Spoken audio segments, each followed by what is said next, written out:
दूं दुर्गाए नमः। जय माता दी। राधे राधे। आप सभी भक्तों पर माता रानी की कृपा सदा सर्वदा बनी रहे। आज की इस वीडियो में हम श्री दुर्गा सप्तशती पाठ के 11वें अध्याय की शुरुआत करेंगे। इस अध्याय में आप रसपान करेंगे देवताओं का देवी की स्तुति करना और देवी का देवताओं का वरदान देना। मैं भुवनेश्वरी देवी का ध्यान करता हूँ। उनके श्री अंगों की आभा प्रभात काल के सूर्य के समान है और मस्तक पर चंद्रमा का मुकुट है और तीनों नेत्रों से युक्त है। उनके मुख पर मुस्कान की छटा छाई रहती है और हाथों में वरद, अंकुश, पास एवं अभय मुद्रा शोभा पाते हैं।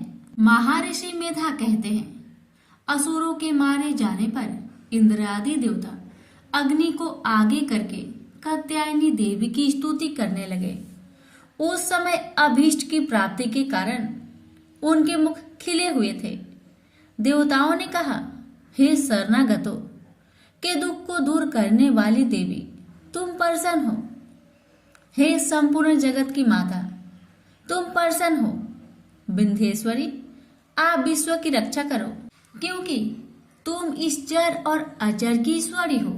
हे देवी, तुम ही संपूर्ण जगत की आधार रूप हो, क्योंकि तुम पृथ्वी रूप में भी स्थित हो और अत्यंत पराक्रम वाली दुर्गा देवी हो। तुम विष्णु की शक्ति हो और विश्व की बीज परमाया हो और तुमने ही इस संपूर्ण जगत को मोहित कर रखा है। तुम्हारे प्रसन्न होने पर ही यह पृथ्वी मोक्ष को प्राप्त होती है। हे देवी, संपूर्ण विद्याएं तुम्हारे ही अलग अलग स्वरूप है। इस जगत में जितनी भी स्त्रियां हैं, वह सब तुम्हारी ही मूर्तियां हैं। हे देवी, एकमात्र तुमने ही इस जगत को व्याप्त कर रखा है। तुम्हारी स्तुति किस प्रकार हो सकती है, क्योंकि तुम परम बुद्धि रूप हो और संपूर्ण प्राणी रूप स्वर्ग और मुक्ति देने वाली हो। अतः इसी रूप में तुम्हारी स्तुति की गई है। तुम्हारी स्तुति के लिए इससे बढ़कर और क्या युक्तियां हो सकती है। संपूर्ण जनों के हृदय में बुद्धि रूप होकर निवास करने वाली, स्वर्ग तथा मोक्ष प्रदान करने वाली हे नारायणी देवी, तुमको नमस्कार है। कला, काष्ठा आदि रूप से अवस्थाओं को परिवर्तित की और ले जाने वाली तथा प्राणियों का अंत करने वाली नारायणी, तुमको नमस्कार है। हे नारायणी, संपूर्ण मंगलों के मंगल रूप वाली हे शिवे, हे संपूर्ण प्रयोजनों को सिद्ध करने वाली हे शरणगत वत्सला, तीन नेत्रों वाली गौरी, तुमको नमस्कार है। सृष्टि, स्थिति तथा संहारों की शक्ति भूता सनातनी देवी, गुणों का धार तथा सर्व सुखमयी नारायणी, तुमको नमस्कार है। हे शरण में आए हुए शरणागतों की, दीन दुखियों की रक्षा में तत्पर रहने वाली, संपूर्ण पीड़ाओं को हरने वाली हे नारायणी, तुमको नमस्कार है। हे नारायणी, तुम ब्राह्मणी का रूप धारण करती हो तथा हंसों से जूते हुए विमान पर बैठती हो और कुछ से अभिमंत्रित जल छिड़कती रहती हो। तुम्हें नमस्कार है। महेश्वरी, रूप से त्रिशूल, चंद्रमा और सर्पों को धारण करने वाली हे महा वृषभ वाहन वाली नारायणी, तुमको नमस्कार है। मोर तथा मुकुटों से घिरी रहने वाली महाशक्ति को धारण करने वाली है। कौमारी रूप धारिणी निष्पाप नारायणी, तुम्हें नमस्कार है।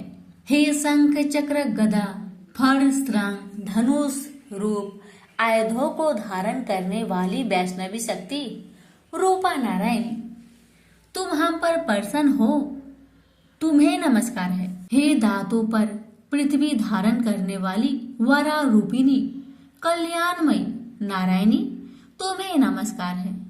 हे उग्र नरसिंह रूप से दैत्यों को मारने वाली, त्रिभुवन की रक्षा में संलग्न रहने वाली नारायणी, तुम्हें नमस्कार है।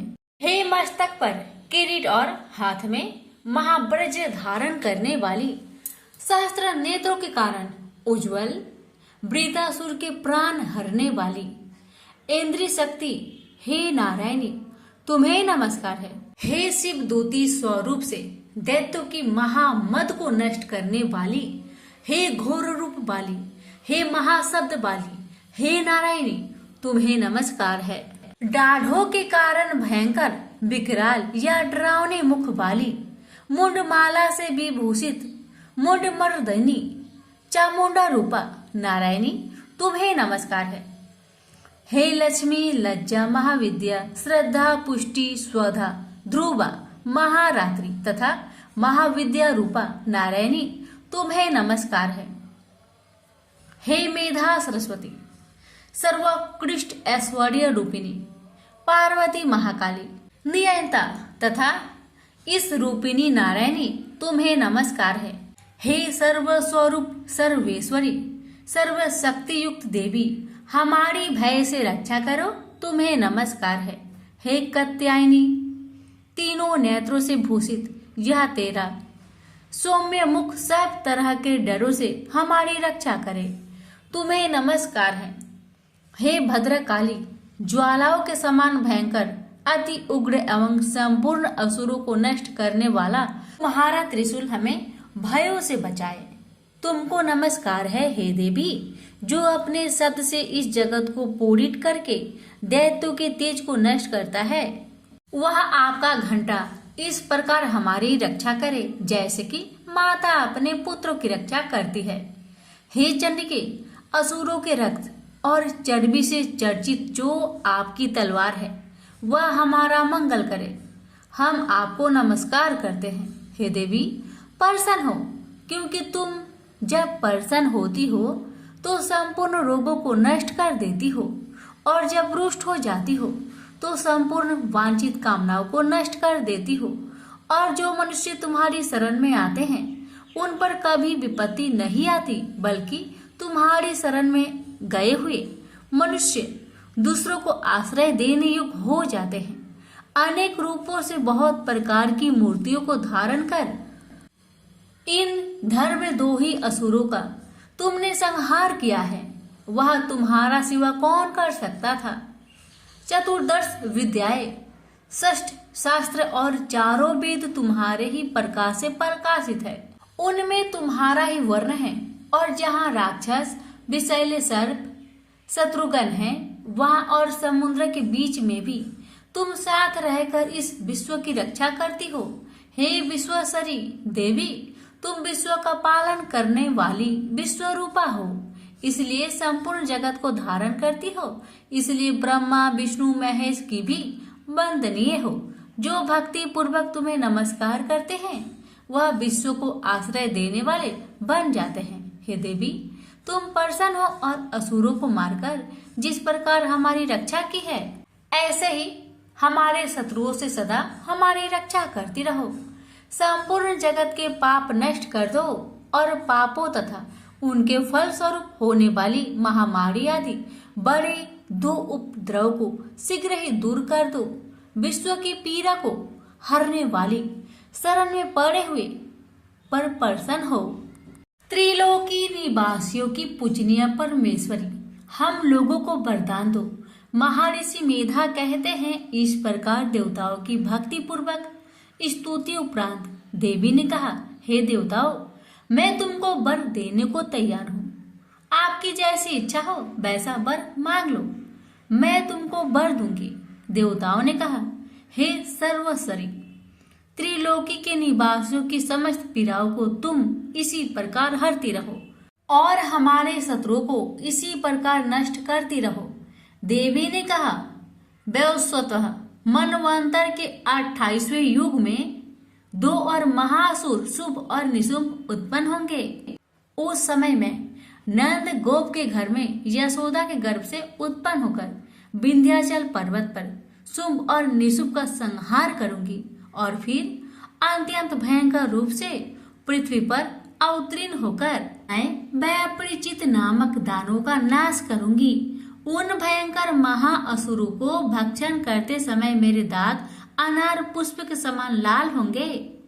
इसके पश्चात स्वर्ग में देवता और पृथ्वी पर मनुष्य मेरी स्तुति करते हुए मुझे रक्त दंतिका कहेंगे। फिर जब 100 वर्ष तक वर्षा न होगी तो मैं ऋषियों की स्तुति करने पर अयोनिज नाम से प्रकट होंगी और अपने 100 नेत्रों से ऋषियों की ओर देखूंगी। अतः मनुष्य सक्ताची नाम से मेरा कीर्तन करेंगे। उसी समय मैं अपने शरीर से उत्पन्न हुए प्राणों की रक्षा करने वाले शाकों द्वारा सब प्राणियों का पालन करूंगी और तब इस पृथ्वी पर शाकंभरी के नाम से विख्यात होंगी और इसी अवतार में मैं दुर्गा नामक महाअसुर का वध करूंगी और इससे मैं दुर्गा देवी के नाम से परिचित होंगी। इसके पश्चात जब मैं भयानक रूप धारण करके हिमालय निवासी ऋषियों महाऋषियों की रक्षा करूंगी तब भीमा देवी के नाम से मेरी ख्याति होगी और जब फिर अरुण नामक असुर तीनों लोगों को पीड़ित करेगा तब मैं असंख्य भ्रमरों का रूप धारण कर उस महादैत्य का वध करूंगी। तब स्वर्ग में देवता और मृत्यु लोक में मनुष्य मेरी स्तुति करते हुए मुझे ब्राह्मणी नाम से पुकारेंगे।